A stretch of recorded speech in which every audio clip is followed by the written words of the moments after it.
I am back with the Sunday School Renaissance, formerly known as the Sanctuary Sunday School. I tried to come back a few weeks ago. I physically was just not ready. I appreciate everybody who reached out to see what was going on, how I was feeling, to express concern. Thank you for that. Thank you for all of the prayers. I truly do feel them, and it feels so good to be back. I started to wait until the new quarter, but I said, nope, I'm ready now and I'm ready to go. And I've missed enough lessons for now.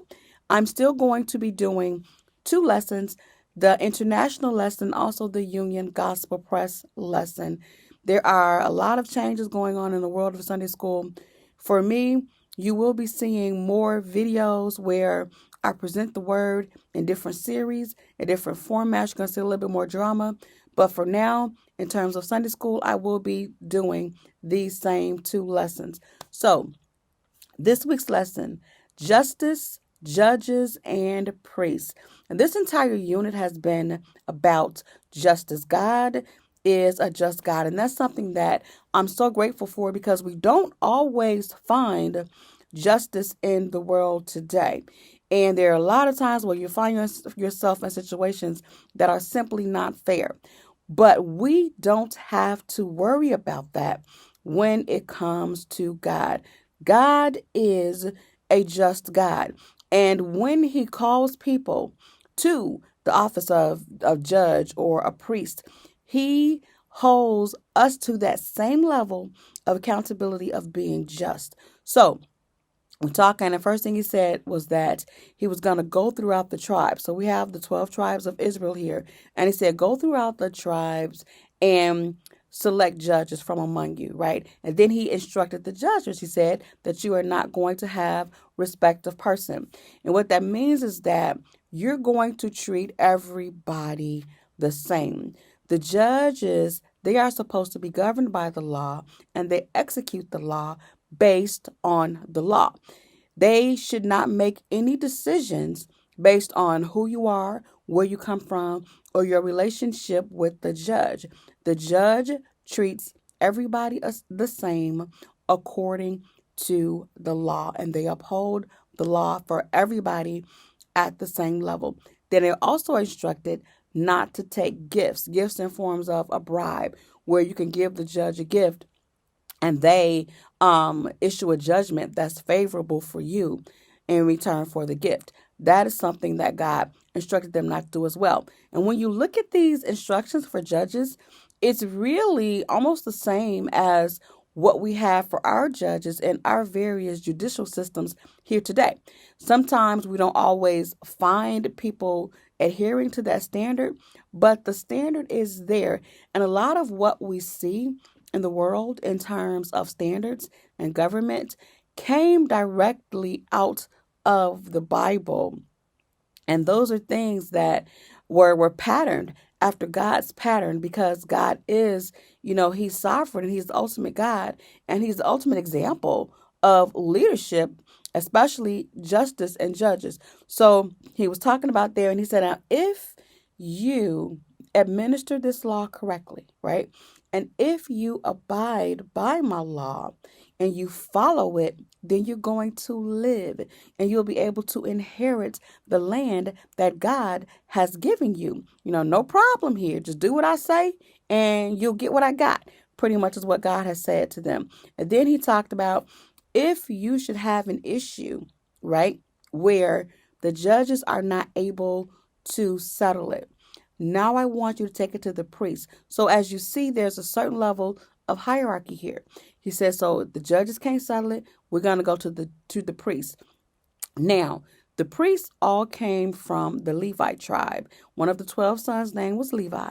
And the Levites, that was the priestly tribe. So you were going to go to a priest, and the priest would have the final say so because the priest was a very high office. The priest stood in the temple in the stead of God. And God instructed them that the priest's decision would be final. And it said that if you did not adhere to the sentencing of the priest, that you would die. And this is something here that's very serious, and it cuts both ways, because when you speak of people who are called to leadership, where God has given you any level of authority over his people, that is such a serious position to be in. I know, sometimes it may look fun and glamorous to be a teacher or a preacher or a pastor or a bishop or whomever, but anytime you have the responsibility of another human being, that is a huge weight. And God is holding you accountable. So it's not about me and what I like and what I feel and what I want to do or what I think of you or me think that I'm better than you. It's me being held accountable by God for how I treat you as one of his children. So any one of us who's in any position of authority, we should take it as such and not position ourselves higher than the people we serve, but we want to understand that our very salvation, and in some cases our very lives, depend on us treating the people that God has given us authority over, treating them fairly. So that is a huge weight of a charge for a leader, right? Now, let's go back and look at the people. We also want to understand the authority that God gives his leaders, and we want to follow, we want to honor, and we want to respect God's leaders. It said, if you don't adhere to what these priests say, you're going to die. That is what he told them. Now, I'm reading this in the Old Testament, right? In the book of Deuteronomy, and I'm listening and I'm watching and I'm reading how strict God is about what he says. And now I'm living here in 2022, and it's the same God. We are doing things differently.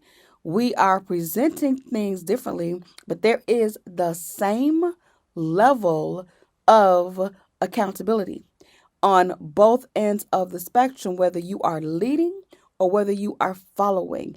And sometimes we live, sometimes I say people are alive, but they're not living. I always say some people, they live life like they're on punishment. When you're a kid, and I was bad when I was little, but when you're a kid and you always doing something wrong and you always on punishment. I remember I couldn't go to my eighth grade luncheon. The principal tried to not let me walk across the stage because I had gotten in trouble. I did something. And I remember always being on punishment.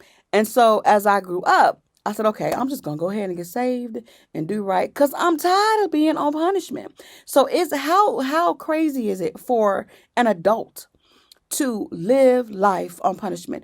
You're always facing some kind of consequence or judgment for something that you're doing. Some points in your life, you should make the decision to just obey God.